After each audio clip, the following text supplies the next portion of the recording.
Hi there and welcome. So today we're going to tackle a concept that a lot of us think we know, mindfulness. But what if the way we talk about it today is kind of missing a huge piece of the puzzle? In this explainer, we're going right back to the source to understand what Sati truly means. Let's start with something I'm pretty sure we've all felt. You know that moment, a sudden flash of anger, maybe sadness, just completely takes over, and all of a sudden, it feels like you're not even in the driver's seat anymore. It's such a powerful feeling, right? It feels less like a thought and more, I don't know, like a physical thing. It's like a storm just erupts, not up in your head, but right here in your chest. It's visceral. It can be totally overwhelming. So, how in the world do we navigate a storm like that? Well, the ancient teachings tell us the key is in understanding just one single word from the Pali language. Let's dive into what sati really means. And that word is sati. Now, in the West, we almost always translate this as mindfulness. But if you go back to the original Pali, its meaning is actually the mind's power to recollect or to remember.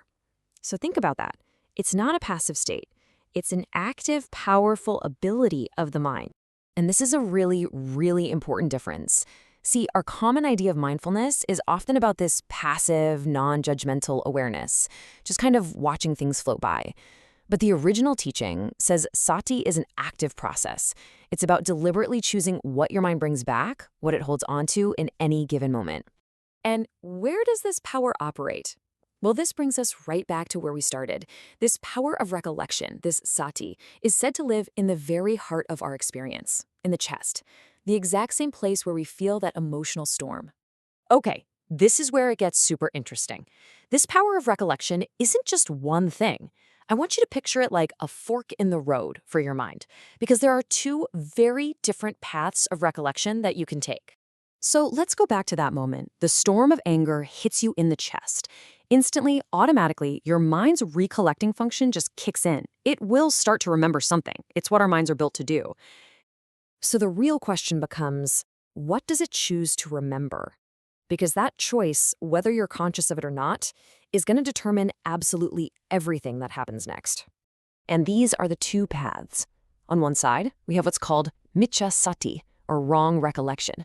This is when your mind just grabs onto all the past hurts, the reasons you're right to be angry, and it just fuels the storm, making it bigger and stronger. But on the other side, there's samasati, right recollection.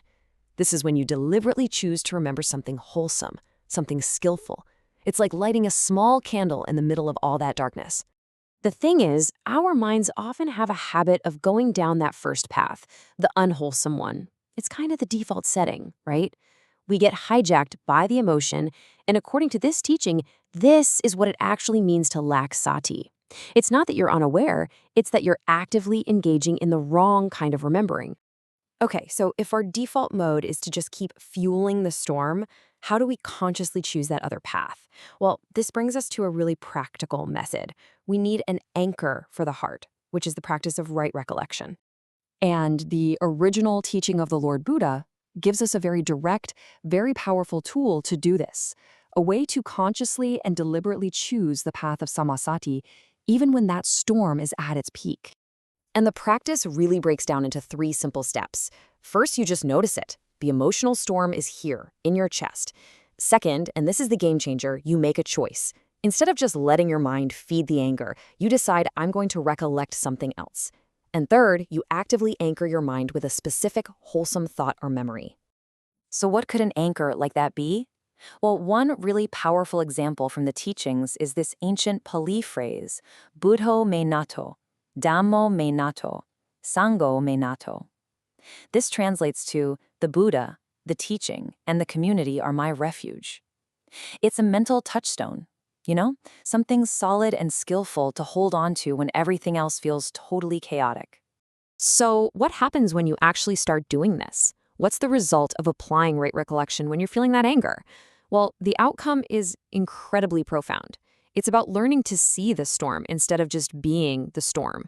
Now, I want to be really clear about this.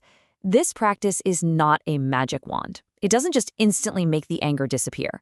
That feeling, that raw energy in your chest, it's probably still going to be there. But what the wholesome recollection does is act like an anchor. It doesn't make the waves stop, but it keeps your little boat from being swept out to sea. It stops your mind from getting dragged down that destructive, negative spiral. And this simple act creates a massive shift in your perspective. This storm doesn't just vanish. You just stop being the storm. You are no longer completely lost in it, totally identified with its energy.